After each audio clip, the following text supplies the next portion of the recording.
Hello everyone, this is Netra. Thank you ನನಗೆ support ಮಾಡ್ತಿರೋ ಪ್ರತಿಯೊಬ್ಬರಿಗೂ ಇದೇ ಥರ ಸಪೋರ್ಟ್ ಮಾಡ್ತಾ ಇರಿ. ನನ್ನ ಚಾನಲ್ಗೆ ಇನ್ನು ಯಾರಾದರೂ ಸಬ್ಸ್ಕ್ರೈಬ್ ಮಾಡದೆ ನೋಡ್ತಾ ಇದ್ರೆ ಪ್ಲೀಸ್ ಸಬ್ಸ್ಕ್ರೈಬ್ ಮಾಡ್ಕೊಂಡು ನನಗೆ ಸಪೋರ್ಟ್ ಮಾಡಿ ಅಂತ ಹೇಳ್ತಾ, ನಿನ್ನೆ ಮ್ಯಾಚೇ ಓವರ್ಕಮ್ ಮಾಡೋಕ್ಕೆ ಆಗ್ತಾ ಇಲ್ಲ ಅಂತ ಅಂದರೆ ಇವತ್ತು ಇನ್ನೊಂದು ಮ್ಯಾಚ್ ಇದೆ, ರಾಜಸ್ಥಾನ್ ರಾಯಲ್ಸ್ ಮತ್ತು ಡೆಲ್ಲಿ ಕ್ಯಾಪಿಟಲ್ಸು. ನಿನ್ನೆ ಎಷ್ಟಿನ ಬ್ರೇಕ್ ಮಾಡ್ತಾರಾ, 277 ಸ್ಕೋರ್ ಮಾಡಿದ್ದಾರೆ, ಅದನ್ನು ಓವರ್ಕಮ್ ಮಾಡ್ತಾರಾ ರಾಜಸ್ಥಾನ್ ರಾಯಲ್ಸ್ ಆಗಲಿ ಇಲ್ಲಾಂದರೆ ಡೆಲ್ಲಿ ಕ್ಯಾಪಿಟಲ್ಸ್ ಆಗಲಿ ಅಂತ ನೋಡಬೇಕು. ನಿನ್ನೆ ಅಂತೂ ಮೋಸ್ಟ್ ಸಿಕ್ಸ್ ಹೊಡೆದಿರೋ ಮ್ಯಾಚು ನಿನ್ನೆನೆ, ರನ್ಸ್ ಹೊಡೆದಿರೋ ಮ್ಯಾಚು ನಿನ್ನೆನೆ, ಒಂದು ಹಿಸ್ಟ್ರಿನೇ ಕ್ರಿಯೇಟ್ ಮಾಡಿದ್ರು ನಿನ್ನೆ.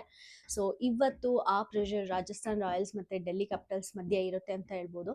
ಡೆಲ್ಲಿ ಕ್ಯಾಪಿಟಲ್ಸ್ ಮಧ್ಯೆ ಮೇಲೆ ಇನ್ನೂ ಜಾಸ್ತಿ ಪ್ರೆಷರ್ ಇರುತ್ತೆ ಅಂತ ಹೇಳ್ಬೋದು, ಯಾಕಂದ್ರೆ ಡೆಲ್ಲಿ ಕ್ಯಾಪಿಟಲ್ಸ್ ಸೋತ್ ಬಂದಿದೆ. At least Rajasthan Royals last time ಗೆದ್ದಾದ್ರೂ ಬಂದಿದೆ. ಸೊ ಡೆಲ್ಲಿ ಕ್ಯಾಪಿಟಲ್ಸ್ ಅವರು ಈ ಪ್ರೆಷರ್ನ ಹೆಂಗ್ ಓವರ್ಕಮ್ ಮಾಡ್ತಾರೆ, ಟೀಮಲ್ಲಿ ಅವ್ರ ಪ್ರೆಸೆಂಟೇಷನ್ ಹೆಂಗಿರುತ್ತೆ ಅಂತ ನೋಡೋಕೆ ಎಲ್ಲರೂ ಕ್ಯೂರಿಯಸ್ ಆಗಿರ್ತಾರೆ. ಸೊ ಹೆಂಗಿರ್ಬೇಕಾದ್ರೆ ಯಾರು ವಿನ್ ಆಗ್ಬೋದು ಅಂತ ಒಂದು ಲೈಟ್ ಆಗಿ ಪ್ರಿಡಕ್ಷನ್ ಮಾಡೋಣ. ಟೋಟಲಿ ಎಟ್ ಟು ಎಟ್ ಈ ರಾಜಸ್ಥಾನ್ ರಾಯಲ್ಸ್ ಮತ್ತೆ ನಮ್ಮ ಡೆಲ್ಲಿ ಆಡಿರೋದ್ರಲ್ಲಿ 12 ಮ್ಯಾಚಸ್ಸು ನಮ್ಮ ರಾಜಸ್ಥಾನ್ ರಾಯಲ್ಸ್ ಗೆದ್ದಿದ್ರೆ, 13 ಮ್ಯಾಚಸ್ಸು ನಮ್ಮ ಡೆಲ್ಲಿ ಅವ್ರು ಗೆದ್ದಿದ್ದಾರೆ. ಎಟ್ ಟು ಎಟ್ ಮ್ಯಾಚಸ್ ಆಡಿರೋದು ಕೂಡ ನೋಡಿಕೊಂಡ್ರೆ ಜಾಸ್ತಿ ಇವರಿಬ್ರಿಗೂ ಏನೂ ಡಿಫ್ರೆನ್ಸ್ ಇಲ್ಲ.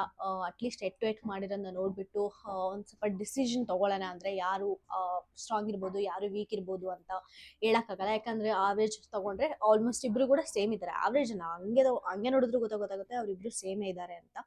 ಇನ್ನು ಸ್ಪಿನ್ ವಿಚಾರಕ್ಕೆ ಬರೋದಾದ್ರೆ, ಈ ಸ್ಪಿನ್ ಜಾಸ್ತಿ ಸ್ಪಿನ್ನರ್ ಸಪೋರ್ಟ್ ಅಂಡ್ ದೆನ್ ಬ್ಯಾಟರ್ಸ್ಗೆ ಕೂಡ ತುಂಬ ಹೆಲ್ಪ್ ಆಗುತ್ತೆ ಅಂತ ಹೇಳ್ಬೋದು. ಮತ್ತು ಮ್ಯಾಚ್ ಆಡಿರೋದು ನೋಡಿಕೊಂಡ್ರು ಕೂಡ ಅಷ್ಟೇ, ಯಾರು ಫಸ್ಟ್ ಬೌಲಿಂಗ್ ಮಾಡಿದಾರೋ ಅವರು 34 ಟೈಮ್ಸ್ ವಿನ್ ಆಗಿದ್ದಾರೆ, ಮತ್ತು ಬ್ಯಾಟಿಂಗ್ ಮಾಡಿರೋರು ಜಸ್ಟ್ 18 ಟೈಮ್ಸ್ ಅಷ್ಟೇ ವಿನ್ ಆಗಿದ್ದಾರೆ. ಸೊ ಯಾರು ಟಾಸ್ ಗೆದ್ದಿದ್ದಾರೋ ಅವರು ಸ್ಟಾರ್ಟಿಂಗ್ ಬೌಲಿಂಗ್ ತಗೊಳ್ಳೋ ಚಾನ್ಸಸ್ ತುಂಬಾ ಇದೆ ಅಂತ ಹೇಳ್ಬೋದು.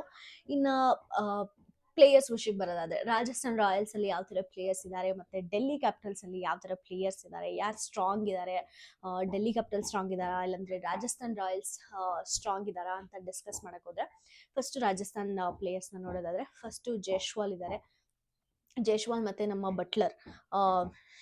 ಇವರಿಬ್ಬರು ಎಷ್ಟು ಅಂದರೆ ಸ್ಟಾರ್ಟಿಂಗಲ್ಲಿ ಅವರು ಪವರ್ ಪ್ಲೇಯಲ್ಲಿ ಬಂದರೆ ಸೀರಿಯಸ್ಲಿ ತುಂಬ ಚೆನ್ನಾಗಿ ಆಡ್ತಾರೆ ಅಂತಲೇ ಹೇಳ್ಬೋದು.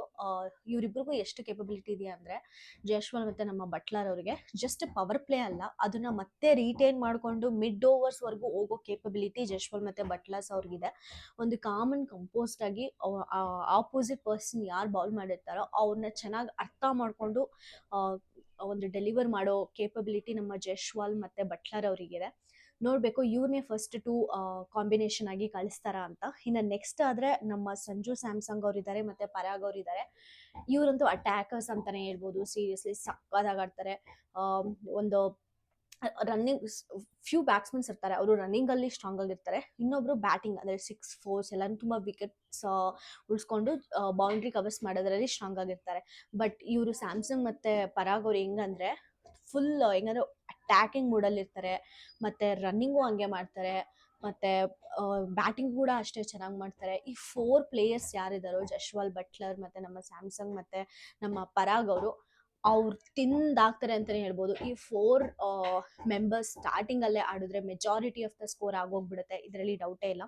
ಇನ್ನು ಮಿಡ್ ಓವರ್ಸ್ ಬಗ್ಗೆ ಮಾತಾಡೋದು ಬಂದರೆ ಯಾರ್ಯಾರು ಆಡ್ಬೋದು ಅಂತ, ಅದರಲ್ಲಿ ನಮ್ಮ ಹೆಟ್ಮರ್ ಇರ್ಬೋದು, ಧ್ರುವ್ಸ್ರೇಲ್ ಆಗಿರ್ಬೋದು, ಇವರೆಲ್ಲನೂ ಕೂಡ ತುಂಬ ಚೆನ್ನಾಗಿ ಆಡ್ತಾರೆ. ಬೌಲರ್ಸ್ ಕೂಡ ಅಷ್ಟೇ. ಬೌಲರ್ ವಿಚಾರಕ್ಕೆ ಬಂದರೆ ಸಂದೀಪ್ ಶರ್ಮಾ, ಆವೇಶ್ ಖಾನ್, ಟ್ರೆಂಡ್ ಬೋಲ್ಟ್ ಬಗ್ಗೆ ಮಾತಾಡಲೇಬೇಕು. ಲಾಸ್ಟ್ ಟೈಮ್ ಏನು ವಿಕೆಟ್ ಕೊಟ್ಟರು ಕೂಡ ಯಾವಾಗ ಬೇಕಾಗಿತ್ತೋ ಅವಾಗ ಸಕ್ಕದಾಗಿ ಆಡಿದ್ರು ಅಂತ ಅನ್ಬೋದು. ಅವರು ಲಾಸ್ಟ್ ಯಾವ ಬೌಲರ್ಸ್ ಬಗ್ಗೆ ಮಾತಾಡೋಕೆ ಹೋದರೆ ಟ್ರೆಂಡು ಮತ್ತು ನಮ್ಮ ಸಂದೀಪ್ ಶರ್ಮಾ ಯಾರಿದಾರೋ, ಅವಿನಾಶ್ ಅವ್ರು ಕೂಡ ತುಂಬ ಚೆನ್ನಾಗಿ ಆಡ್ತಾರೆ, ಮತ್ತು ಅಶ್ವಿನ್ ಕೂಡ ಅವರಷ್ಟೇ. ತುಂಬ ಸ್ಪಿನ್ನರ್ಸ್ ಕೂಡ ಚೆನ್ನಾಗಿದ್ದಾರೆ, ಸ್ಪಿನ್ ಬೌಲರ್ಸ್ ಕೂಡ ತುಂಬ ಚೆನ್ನಾಗಿದ್ದಾರೆ ರಾಜಸ್ಥಾನ್ ಅವರು. ಓವರಾಲ್ ನೋಡೋಕೆ ಹೋದರೆ ರಾಜಸ್ಥಾನ್ ಟೀಮ್ ತುಂಬ ಸ್ಟ್ರಾಂಗ್ ಆಗಿ ಕಾಣುತ್ತೆ. ಬೌಲಿಂಗಲ್ಲೂ ಕೂಡ ಸ್ಟ್ರಾಂಗ್ ಆಗಿದ್ದಾರೆ, ಮತ್ತು ಬ್ಯಾಟಿಂಗ್ ಬಂದರೆ ಬ್ಯಾಟಿಂಗು ಕೂಡ ತುಂಬ ಚೆನ್ನಾಗಿ ಮಾಡ್ತಾರೆ ರಾಜಸ್ಥಾನ್ ಅವರು. ಇದು ರಾಜಸ್ಥಾನ್ ಅವರ ಹಿಸ್ಟ್ರಿ. ನಿಮ್ಗೆ ಅನ್ನಿಸ್ತು ರಾಜಸ್ಥಾನ್ ಅವರು ತುಂಬ ಸ್ಟ್ರಾಂಗ್ ಆಗಿದ್ದಾರೆ ಅನ್ಸುತ್ತಾ ಡೆಲ್ಲಿ ಕ್ಯಾಪಿಟಲ್ಸ್ಗೆ ಅಂತ ನನಗೆ ಕಮೆಂಟ್ ಸೆಕ್ಷನಲ್ಲಿ ತಿಳಿಸಿ. ಇನ್ನು ಡೆಲ್ಲಿ ಅವ್ರ ಬಗ್ಗೆ ಮಾತಾಡೋದಾದ್ರೆ, last time actually Ishant Sharma ಅವರು ಜಸ್ಟ್ 2 ಓವರ್ಸ್ಗೆ ಅವ್ರು ಏನಾದರೂ ಹೋಗಲಿಲ್ಲ ಅಂದರೆ ಇಂಜೂರ್ಡ್ ಆಗಿ ಡೆಲ್ಲಿ ಕ್ಯಾಪಿಟಲ್ ಸ್ಕೋರೇ ಬೇರೆ ಥರ ಇರೋದು, ರಿಸಲ್ಟ್ ಕೂಡ ಬೇರೆ ಥರ ಇರೋದು. ಇದು ತುಂಬ ಪಬ್ಲಿಕ್ ಟಾಕ್ ಕೂಡ ಇಶಾಂತ್ ಶರ್ಮಾಗೆ ಇಂಜೂರ್ ಆಗಿ ಹೋಗ್ಬಾರ್ದಾಗಿತ್ತು ಅಂತ. ಈಗ ಏನಾದರೂ ಬೆಟರ್ ಆಗಿದಾರಾ, ಬರ್ತಾರಾ, ಆಡ್ತಾರಾ ಅಂತ ಇನ್ನೂ ಏನೋ ಇನ್ಫಾರ್ಮೇಷನ್ ಇಲ್ಲ. ನೋಡಬೇಕು. ಇಶಾಂತ್ ಶರ್ಮಾ ಅವ್ರು ಬಂದರೆ ಮಾತ್ರ ಮ್ಯಾಚ್ ನೆಕ್ಸ್ಟ್ ಲೆವೆಲಲ್ಲಿ ಇರುತ್ತೆ ಅಂತ ಹೇಳ್ಬೋದು. ಇನ್ನು ಉಳಿದಿರೋದ್ರಲ್ಲಿ ಬೆಟರ್ ಪ್ಲೇಯರ್ಸ್ ಅಂತ ಅಂದರೆ ನಮ್ಮ ಡೇವಿಡ್ ಆಗಿರ್ಬೋದು, ಮಿಶಲ್ ಮಾರ್ಷ್ ಆಗಿರ್ಬೋದು, ಶಾಹಬ್ ಆಗಿರ್ಬೋದು, ಇವು 3 ಜನನು ಕೂಡ ಅಷ್ಟೇ ತುಂಬ ಚೆನ್ನಾಗಿ ಆಡ್ತಾರೆ. ಒಂದು ಪವರ್ ಪ್ಲೇಯಲ್ಲಿ ಕೊಡಬೇಕಾಗಿರೋ ಪರ್ಫಾರ್ಮೆನ್ಸ್ ತುಂಬಾ ಎಕ್ಸ್ಪೆಕ್ಟ್ ಮಾಡ್ಬೋದು ಈ 3 ಜನದಿಂದ. ಎಸ್ಪೆಷಲಿ ಶಾಹೋಬ್ ಅವರು ಕೂಡ ತುಂಬ ಚೆನ್ನಾಗಿ ಆಡ್ತಾರೆ. ರೀಸೆಂಟಾಗಿ ನಮ್ಮ ರಿಷಬ್ ಪಂತ್ ಬಂದಿದ್ದಾರೆ. ಲಾಸ್ಟ್ ಗೇಮಲ್ಲಿ ಅವ್ರಿಗೆ ಅಷ್ಟು ಪರ್ಫಾರ್ಮೆನ್ಸ್ ಮಾಡೋಕ್ಕಾಗಲಿಲ್ಲ, ಯಾಕಂದರೆ ಅವ್ರಿಗೆ ಫಸ್ಟ್ ಟೈಮ್ ಬಂದಿದ್ದಾರಲ್ಲ, ಅದಕ್ಕೋಸ್ಕರ ಮೋಸ್ಟ್ಲಿ ಕ್ರೌಡ್ಗೆ ಎದುರ್ಕೊಳ್ತಾ ಇದ್ದಾರೆ. ಆ ಫೇಸ್ ಮಾಡೋ ಎಬಿಲಿಟಿ ಇನ್ನೂ ತಗೋಬೇಕಾ ಅಂತ ಗೊತ್ತಾಗ್ತಾ ಇಲ್ಲ ರಿಷಬ್ ಪಂತ್ ಅವರು. ನೋಡಬೇಕು ಈ ಮ್ಯಾಚಲ್ಲಿ ಅವ್ರ ಪರ್ಫಾರ್ಮೆನ್ಸ್ ಜಾಸ್ತಿ ಇರುತ್ತಾ, ಕಡಿಮೆ ಇರುತ್ತಾ ಅಂತ. ಹೋಪ್ಫುಲಿ ಚೆನ್ನಾಗಿ ಪರ್ಫಾರ್ಮ್ ಮಾಡ್ತಾರೆ ಅಂತ ನಾನು ಅಂದ್ಕೊಂಡಿದ್ದೀನಿ. ಇನ್ನು ಮಿಡ್ಲ್ ಓವರ್ಸ್ ಬಂದರೆ ರಿಕ್ಕಿ, ಸ್ಟಬ್ಸ್, ಅಕ್ಷತ್ ಪಾಟೀಲ್ ಇವರು ಅಷ್ಟೇ. ಅಕ್ಷತ್ ಪಾಟೀಲ್ ಸೀರಿಯಸ್ಲಿ ತುಂಬ ಚೆನ್ನಾಗಿ ಆಡ್ತಾರೆ ಗುರು. ಅಂದರೆ ಒಂದು ಕೀ ಪ್ಲೇಯರ್ ಆಗಿ ಇಟ್ಕೋಬೋದು. ನಮ್ಮ ಸುಮಿತ್ ಕುಮಾರು ಅಷ್ಟೇ.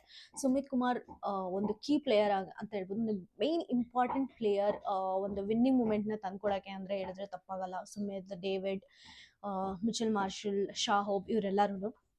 ಸೊ ಬ್ಯಾಟಿಂಗಲ್ಲೂ ಕೂಡ ಅಷ್ಟು ಇದ್ದಾರೆ. ಸ್ಪಿನ್ನಿಂಗಲ್ಲೂ ಅಷ್ಟೇ ತುಂಬ ಚೆನ್ನಾಗಿ ಮಾಡ್ತಾರೆ. ನಮ್ಮ ಅಭಿಷೇಕ್ ಪೋರೆಲ್ ಇವ್ರನ್ನ ಇಂಪ್ಯಾಕ್ಟ್ ಪ್ಲೇಯರ್ ಆಗಿ ಇಟ್ಕೊಂಡಿದ್ದಾರೆ. ಸೊ ನೋಡಬೇಕು ಇಂಪ್ಯಾಕ್ಟ್ ಪ್ಲೇಯರ್ ಆಗಿ ಏನಾದ್ರೂ ಇಂಪ್ಯಾಕ್ಟ್ ಮಾಡ್ತಾರಾ ಮ್ಯಾಚ್ಗೆ ಅಂತ. ಡೆಲ್ಲಿ ಮತ್ತು ನಮ್ಮ ರಾಜಸ್ಥಾನ್ ರಾಯಲ್ನ ಟೀಮ್ನ ಕಂಪೇರ್ ಮಾಡಿ ನೋಡಿದ್ರೆ ನನಗೂ ಕೂಡ ಅನಿಸುತ್ತೆ ರಾಜಸ್ಥಾನ್ ಅವರು ತುಂಬ ಸ್ಟ್ರಾಂಗ್ ಆಗಿದ್ದಾರೆ ಡೆಲ್ಲಿ ಅವರು ಕಂಪೇರ್ ಮಾಡಿದ್ರೆ ಅಂತ. ಯಾಕಂದರೆ ರಾಜಸ್ಥಾನ್ ರಾಯಲ್ಸ್ ಅವರು ಬ್ಯಾಟಿಂಗೂ ಚೆನ್ನಾಗಿದ್ದಾರೆ ಮತ್ತು ಬೌಲಿಂಗಲ್ಲೂ ಕೂಡ ಚೆನ್ನಾಗಿದ್ದಾರೆ. ಈ ಕಡೆ ಬ್ಯಾಟಿಂಗ್ ಮಾಡೋದ್ರಲ್ಲಿ ಇದ್ದಾರೆ ಡೇವಿಡ್, ಮಿಶನ್ ಮಾರ್ಷಲು ಮತ್ತು ನಮ್ಮ ಶಾಹೊಬ್ಬ ಇವರೆಲ್ಲ ಇದ್ದಾರೆ. ಸುಮಿತ್ ಇವರೆಲ್ಲ. ಬಟ್ ಸ್ಟಿಲ್ ಸ್ವಲ್ಪ ವೀಕ್ ಅಂತ ಅನಿಸುತ್ತೆ. ಬಟ್ ಲಕ್ ಎನಿಥಿಂಗ್ ಚೇಂಜ್ ಆಗಿಬಿಡುತ್ತೆ ಒಂದು ಲಕ್ ಒಂದಿದ್ರೆ. ಅಷ್ಟೇ ಅಲ್ಲದೆ ಯಾರಾದರೂ ಪ್ರಾಕ್ಟೀಸ್ ಮಾಡ್ಕೊಂಡು ಬಂದಿರ್ತಾರೆ. ಯಾಕಂದರೆ ಅವರು ಒಂದು ಲಾಸ್ಟ್ ಮ್ಯಾಚ್ ಸೋತಿರೋದ್ರಿಂದ ಅವ್ರ ಮೇಲೆ ತುಂಬ ಪ್ರೆಷರ್ ಅಂತೂ ಇದ್ದೇ ಇರುತ್ತೆ. ನೋಡಬೇಕು ಈ ಸಲ ಅವ್ರ ಔಟ್ಕಮ್ ಏನಿರುತ್ತೆ ಅಂತ. ಹೋಪ್ಫುಲಿ ಡೆಲ್ಲಿ ವಿನ್ ಆಗಬೇಕು ಅಂತ ನಾನು ಅನ್ಕೊತಾ ಇದ್ದೀನಿ. ಬಟ್ ರಾಜಸ್ಥಾನ್ ವಿನ್ ಆಗ್ಬೋದು ಅಂತ ಅನ್ನಿಸ್ತಾ ಇದೆ. ನೋಡೋಣ ಯಾರು ವಿನ್ ಆಗ್ತಾರೆ ಅಂತ. ಪೋಸ್ಟ್ ಅನಾಲಿಸಿಸ್ ಮೂಲಕ ನಾನು ಮತ್ತೆ ಸಿಗ್ತೀನಿ ಈ ಮ್ಯಾಚ್ ಬಗ್ಗೆ ಡಿಸ್ಕಸ್ ಮಾಡೋಕ್ಕೆ. ಅಲ್ಲಿವರೆಗೂ ನನ್ನ ಚಾನಲ್ ವೀಡಿಯೋಸ್ನ ನೋಡ್ತಾ ಇರಿ, ನನಗೆ ಸಪೋರ್ಟ್ ಮಾಡಿ ಅಂತ ಹೇಳ್ತಾ ನಾನು ಈ ವಿಡಿಯೋನ ಮುಗಿಸ್ತಾ ಇದ್ದೀನಿ. Thank you so much.